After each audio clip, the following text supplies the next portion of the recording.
back to the Toffee Blues, your source for all things Everton, and this is going to be another 24/7 news report. Quite a few pieces today, so we'll get straight into it. And obviously the first piece of news is Joshua Zirkzee, who's been a staple in Everton's in most of the Everton news today, and Talk Sport are reporting the 19-year-old Dutch striker will be joining the Blues on a loan with a view to a permanent deal.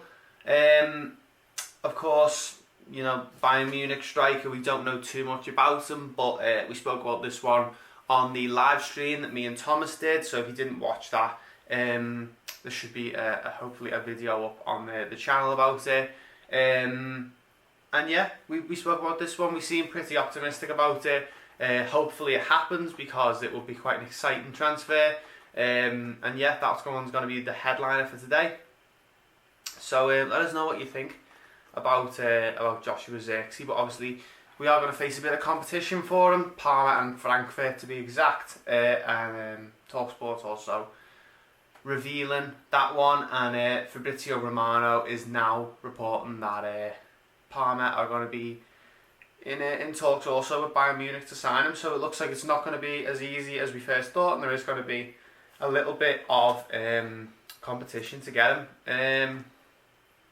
So yeah, let me know what you think about that one in the comments, because it's obviously an interesting one, the fact that it's going to be a loan deal, it looks like, with a view to a permanent, and hopefully this one can happen, because quite interesting that, you know, this is going to be the January transfer window sort of plan going forwards. Anyway, the next piece of news is that Everton are reportedly interested in Christian Luyendama. According to Sampi, cited by Sport Witness, the defender has been put up for sale by Galatasaray, with the Turks willing to accept 10 million euros for his service.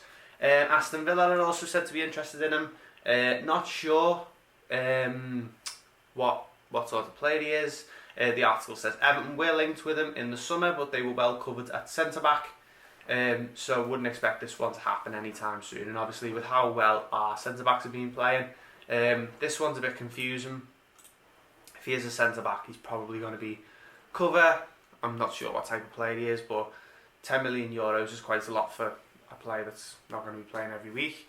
Leon Bailey is the next piece of news. Obviously spoken about this one quite a lot. Bayer Leverkusen are reportedly preparing to replace Leon Bailey, with the Jamaica international having his heart set on a move to the Premier League. Spoke about this one yesterday. Obviously 40 million euros is the asking price for Bailey. Again, on the live I mentioned that if we were going to get a winger, this is the one I'd want. Seems like a really good player. Young, you know, pretty optimistic about this one if it happens.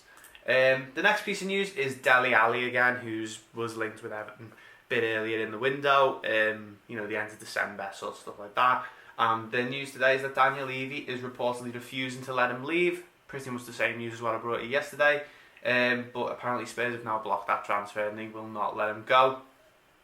This one's the Telegraph again, reporting that they've decided against letting him leave, despite him falling down the pecking order under Jose Mourinho. So yeah, you can understand that one. You wouldn't want to let him go when, you know, they're obviously fearing that they might need him. And you know, there's a couple of people who are a bit on the fence about whether they want him anyway. The next piece of news is Middlesbrough talking about Yannick Bolasie again. Yannick Bolasie is down the pecking order of Middlesbrough targets in the ongoing transfer window, according to Teesside Live. Surplus to requirements of Goodison, 6 months left of his contract. Neil Warnock had wanted to sign the winger on loan last summer.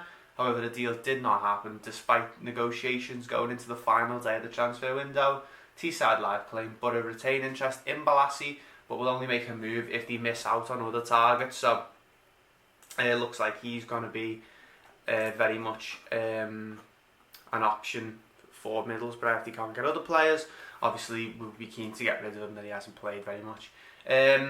Moise Kean, next piece of news again, and this is just, you know, reaffirming PSG and Juventus are both interested in him. Calcio Mercato said that Juventus' interest hasn't gone away. Obviously, they signed him from Juventus. So yeah, let me know what you think about that one. There's been a lot of people weighing in with their opinions, which we always want. We always want to create a a discussion. One of the final people, one of the final pieces of news for today, Bernard again. Talking about this one so much. There's not too much new stuff, but obviously he's been linked with a move to Roma again. Calcio Mercato, cited by Sport Witness, claimed the Serie A side are ready to push with a move for him. Same as what we've usually heard. Speaking on the Here We Go podcast, Fabrizio Romano claimed Everton will demand €10 million for Bernard. So, I think this one will happen, if I'm being honest. I don't know why it's not moving as quickly as we'd hoped. This one, I would expect them to be pretty much gone by now, because it's been in the news for like the last month, something like that he's going to go to Roma. And the last piece of news for today, before we get onto the AGM stuff, is that Wayne Rooney has retired from football. This will be gone round a lot. It's one of the pieces, probably the biggest piece of football news today. Wayne Rooney, obviously former Everton player, Manchester United, rejoined for a year as well, and he's now retired from football. So we just want to wish him well. We want to say that thank you for everything you gave to Everton. But Derby County Football Club have announced that he will be the club's new manager, which I'm really interested to see how that one works out. Didn't expect him to go into management this early.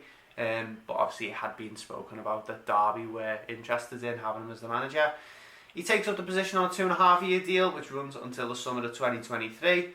Rooney stepped up to lead Derby's coaching team towards the end of November after former manager Philip Cocu parted company with the club earlier that month. Rooney's first game as Derby's new manager will be tomorrow's championship fixture at home to Rotherham United. So, the team we've just played, actually Rotherham United. He will start his managerial career as a full-time Derby coach against Rotherham United. So we all want him to do well. It's good to see that he came back to Everton and he played for us for a season. He mended that bridge that was broken quite early on in his career. But that's going to be it for all the transfer news. Just moving on to a couple of pieces. Obviously last night was the AGM. Reported on one piece about how Marcel Brand spoke about the free transfers, but obviously this all came out after last night's recording, so I've got a couple of pieces to go over with. Obviously he spoke about the price of the summer signings, mentioning we finished the window with a squad of 27 players, a little bit more than originally planned. We signed 6 new players, 3 on a permanent transfer, 1 on a free, 1 on a training compensation and 1 without a loan fee. Just pretty much going into the business details of it. He also discussed what the January transfer window might have in store. Rather unsurprisingly, the director of football revealed he's not expecting incomings over the course of the coming weeks. He said we're still working to offload some players for new challenges in their career, which is pretty much just want to get rid of the dead wood. He spoke about how obviously last season was just Jared Branthwaite from Carlisle. Denise Barrett-Baxendale also gave an update on the Bramley Moor Docks Stadium. In an interesting update, the club's CEO included some details around the funding opportunities that are facing the club. She said, in December we entered into a pre-construction service agreement with Lang O'Rourke, including a fixed price sum for the construction works. While the club waits for the determination of the planning application, we continue to pursue a range of funding opportunities, including senior debt, alternate sources of equity, funding supported by the City Council, a combined authority grant to support enabling work, and subordinated debt. So, obviously this is all on the Echo. Go and read it if you want to know a bit more. She and then Sasha Riazantsev spoke a little bit more about Bramley Moors, just saying the club committed significant funds to the development of the new stadium. And they also spoke about the pandemic response from Everton. Denise Barrett-Baxendale spoke and said, as a club we made a very conscious decision at the start of the crisis not to utilise the government's job retention scheme in contrast to other Premier League football clubs. She's obviously talking about the furlough scheme there, which a couple of clubs used. Everton obviously didn't. And just pretty much spoke about the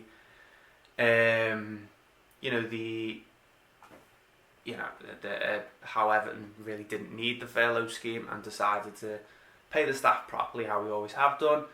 Finally, Bill Kenwright took the time to discuss text messages he sent to James Rodriguez, Abdoulaye Doucouré and Alan following their Everton debuts in the win over Spurs. He said after that wonderful opening victory at Spurs, if you remember, one of the last games of last season was a defeat at Spurs, and I've been privileged to be at both games. What you saw on the pitch, particularly from those three players, made you as a Blue go, this is a bit different, this is a bit special. That night I texted all three of them and got the kind of response you just love as an Evertonian, saying they were thrilled playing for Everton, and this has been a great day and they were looking forward to great times at Everton. So yeah, that's some pretty good news to finish us off, I suppose. And obviously all that stuff is on the Echo about Everton's AGM. Spoke about quite a lot today, so there's plenty of room for you to weigh in with your comments down below in the comments section. Also follow us on Twitter, get involved in the discussion on there. Thank you for watching, and I'll see you in the next one.